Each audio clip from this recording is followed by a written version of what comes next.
Hey everybody, we're back with another tutorial here. We're looking at multi-output instruments right now and one of the huge downsides of freezing tracks.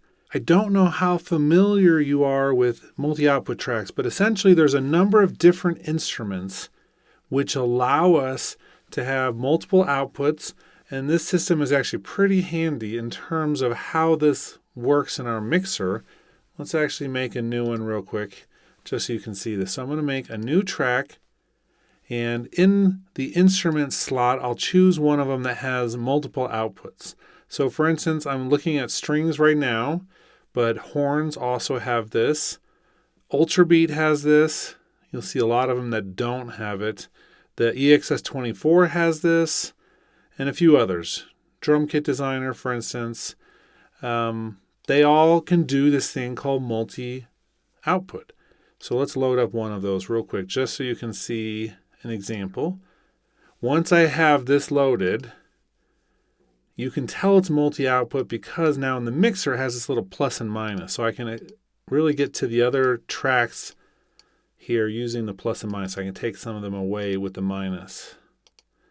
Moves over a little bit funky. Okay, so what I am doing here with this stringed instrument, let's choose the main track where that's loaded, and you'll see the input here for the other ones are string 3, 4, 3, 5, 6, 7, 8, etc. They added that all automatically. But when I play, for instance, the string ensemble here and hold a chord,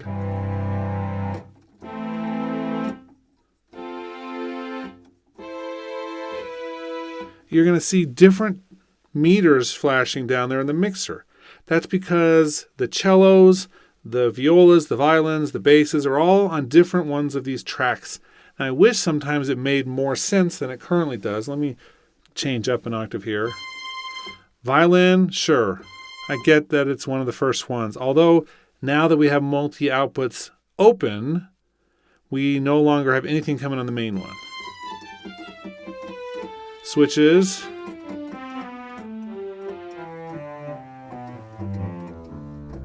And then we go out to 12 for the low basses. Now, the rhyme and reason to this, I don't get. I probably would have organized it differently. But here we are. So we have a bunch of things that aren't even being used here. You can tell most of the non-used ones because they're mono tracks instead of stereo ones. But we have all of this cool stuff. Now I can EQ and compress and put different reverb on each of the instruments in my single studio strings instrument, breaking apart the orchestra in different ways. I can pan them in different ways. Rather balance them. These are balance knobs, not pan knobs. But I can do all of this stuff to this instrument at a new micro level and really go through and get the exact string sound or close to it that I want from this. This is something similar that I would do with drums. So I've got my drummer track here with the default Bluebird, and it's just a stereo track. If I want to use the multi-output version, I go to the producer kits. I choose the same drum kit just with the plus on it. This puts it into a stack, and now I've got all of the drums on tracks here. This is a little different than the other one, but you still have the little arrow here where you can expand the tracks in the mixer and see everything going into it. So pretty useful in that sense. Now, both of these have a huge downside, and that is that once you switch it, and you can see I switched it here, some things disappeared, partly because it's a stack, but even without the stack, it doesn't matter. You can no longer freeze it. Multi-output instruments, you can't freeze. So if you're really worried about resources, you wouldn't use this particular instrument. You wait till you get to your big computer. But if you're on your laptop or something, you would use the non-producer kit and just have a stereo output.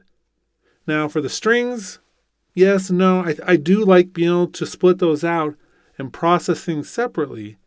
However, 9 times out of 10, just using it without that's probably going to be sufficient. It's just when I really want to fine tune it and get that really close to how I want it for the final mix that I might use the multi-outputs. So you got to consider the upside and the downside to using this particular thing inside Logic 10.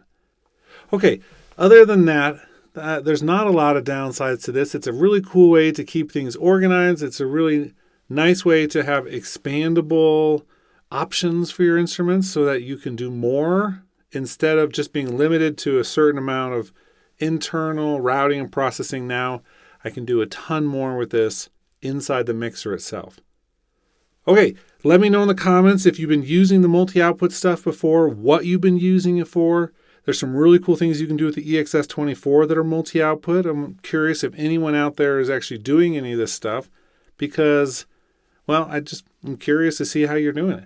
Okay, hope you're having a good week. This is just another video we're doing today, but I think we're going to be able to have one over the weekend before we have a fresh start next week and do a few more. Okay, talk to you later.